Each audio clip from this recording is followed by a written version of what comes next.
পরিমলতার বাহিনী ছিনতাইকারী দলের সদস্যরা আমাকে ফোন করা সহ বিভিন্ন প্রকার হুমকি প্রদান করে। পরিমলতার বাহিনীর ভয়ে আমি চেলোপাড়া এলাকা ছেড়ে পরিবার পরিজন নিয়ে পালিয়ে বেড়াচ্ছি। সাংবাদিক বন্ধুগণ, আমি একজন অসহায় সেলুন শ্রমিক।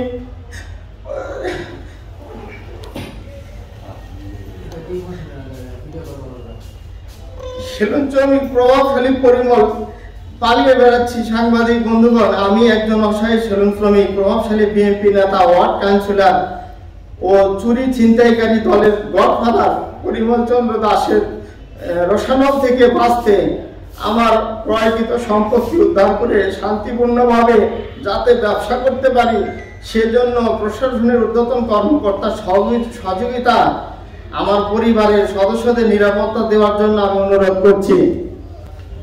এবং আরো বিষয়, আমাকে আরো হুমকি ধামকি করে যে চাঁদা এবং আমাকে এলাকায় যেতে দিচ্ছে না। ওনার সহযোগী যে ভাড়াটিয়া কফা, ওনার আমরা কেলে বলে, তো আমরা তো হিন্দু মানুষ স্যার, আমরা নিরহ মানুষ সেলুনের ব্যবসা করি, সেখান থেকে জানেন যে আমরা গেলে এবার আমাদের হুমকি ধামকি পারিচ্ছে।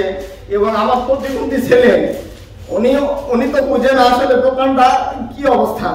উনি ছোট থেকে বড় হচ্ছে ওখানে দোকানে, সেখানে গেলে তার ছেলে পেলে একদিন মারাছে রোডের মধ্যে।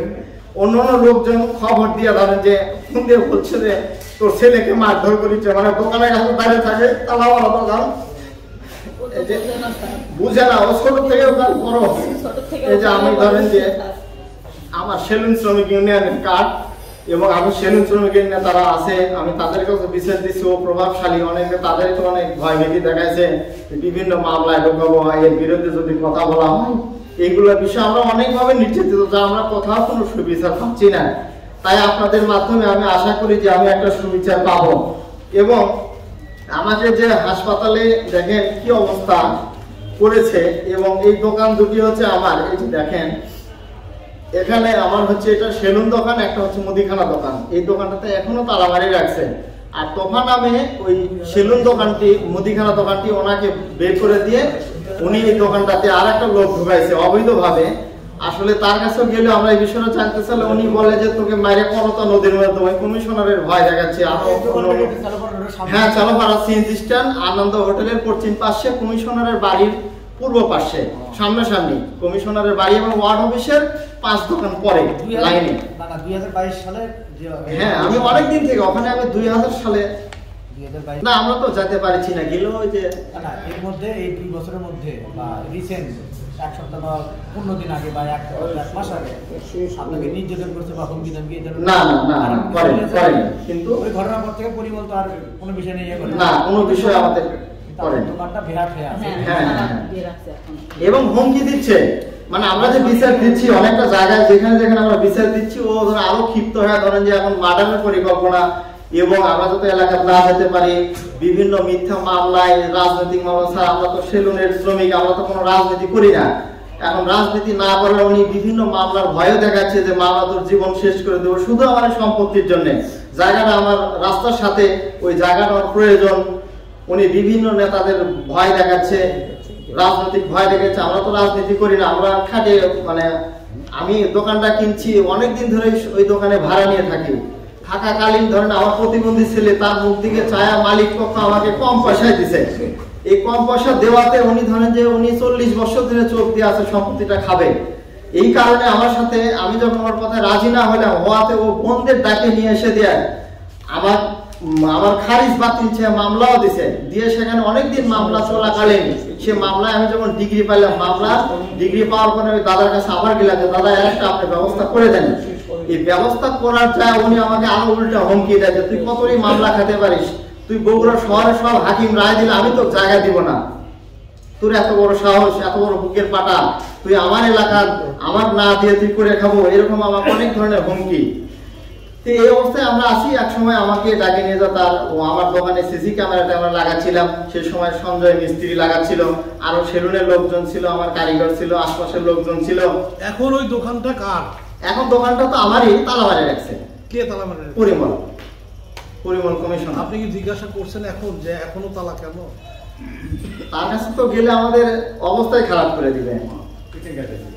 তার কাছে তো না জাতি এবং আমরা দূরে থেকে লোকজন তো আমরা সেলুনের কাজ করি, যেগুলো সেলুনে যা হুমকি দিচ্ছে যে এবার তোমার বাইরে হাত ভাঙছি আমরা গাড়ির তলে চাপা দিয়ে মারবো, এই এলাকার মানে বিভিন্ন লোকজন চারিদিকে লাগিয়ে দিতেছে।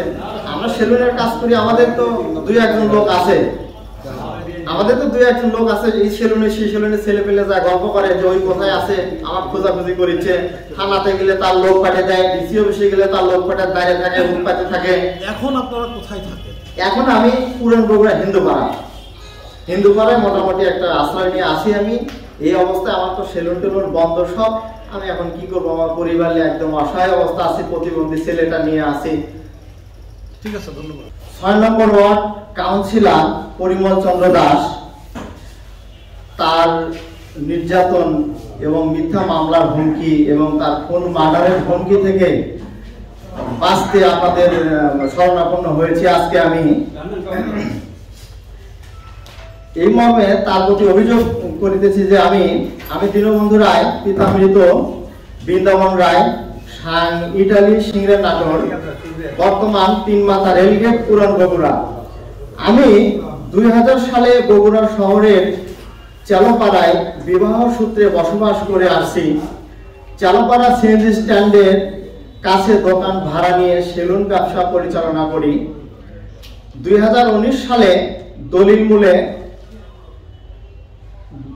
2019 সালে মৃত মকবুল হোসেন ছেলে মারুফ হোসেনের নিকট হতে দুটি দোকান সহ 100 শতাংশ জমি ক্রয় করি। ভূমি অফিস থেকে নাম জারি করেছি। দোকান জমি ক্রয় করার আমার কাল হয়ে দাঁড়িয়েছে।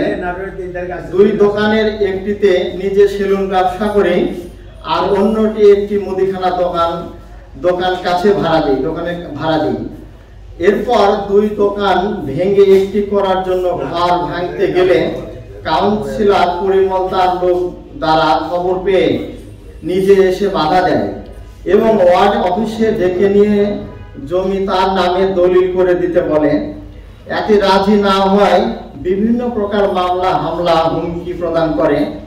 এতে কাজ না হলেও জমির অন্যান্য ওরিশদের নিয়ে এসে ওয়ার্ড অফিসে বিচার বসায়। বিচারে মারুফ হোসেনের অরিশরা জমি না পেলেও সৎ মা বোনদের দিয়ে ভূমি অফিসে নামজারি বাতিল আবেদন করে পরিমল চন্দ্র। পরবর্তীতে ভূমি অফিস নামজারি বাতিলের আবেদন খারিজ করে আমার পক্ষে রায় দেন। এতে ক্ষিপ্ত হয়ে প্রভাবশালী কাউন্সিলর বিএনপি বহিষ্কৃত নেতা পরিমল চন্দ্র দাস গত 20/1/2022 ইংরেজি তারিখে পরিমল চন্দ্র দাস তার লাঠিয়াল বাহিনী দিয়ে আমাকে ওয়ার্ড অফিসে ডেকে নিয়ে যায়। এরপর পরিমল নিজে লোহার রড দিয়ে আমাকে বেদম মারপিট করে আর এবং বলে এখান থেকে ব্যবসা করতে হলে আমাকে একটি দোকান জায়গা সহ লিখে দিতে হবে, আর না হলে ছিনতাইকারী দিয়ে তোকে খুন করানো হবে।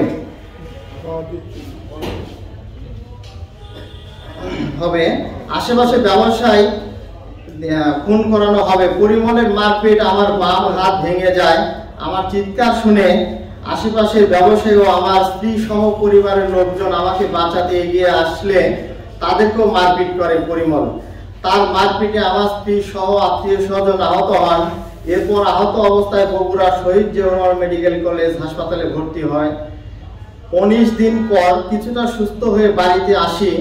ঘটনায় অভিযোগ দিতে গেলে পরিমল তার প্রভাব খাটিয়ে থানায় অভিযোগ নেওয়া বন্ধ করে দেয়। আমার অভিযোগ দিতে না পেরে 2022 সালে 5 মার্চ বগুড়া পুলিশ সুপার বরাবর বিচারের আবেদন করি। এ ব্যাপারে পুলিশ সুপার সুদীপ চক্রবর্তী নিকট থেকেও কোনো সহযোগিতা করেনি। আমি হাসপাতালে চিকিৎসাধীন থাকা অবস্থায় পরিমলের সহযোগী ভূমিদস্যু খ্যাত তোফাকে দিয়ে আমার একটি দোকান ঘর দখল করে নেয় আর আমার ব্যবসা প্রতিষ্ঠানে সেলুনটিতে তালা ঝুলিয়ে দেয়। পরিমল তার বাহিনী এসব বিষয়ে বলতে গেলে গডফাদার পরিমল চন্দ্র দাসের রসানল থেকে বাঁচতে আমার ক্রয়কৃত সম্পত্তি উদ্ধার করে শান্তিপূর্ণভাবে যাতে ব্যবসা করতে পারি, সেজন্য প্রশাসনের ঊর্ধ্বতন কর্মকর্তার সহযোগিতা আমার পরিবারের সদস্যদের নিরাপত্তা দেওয়ার জন্য আমি অনুরোধ করছি।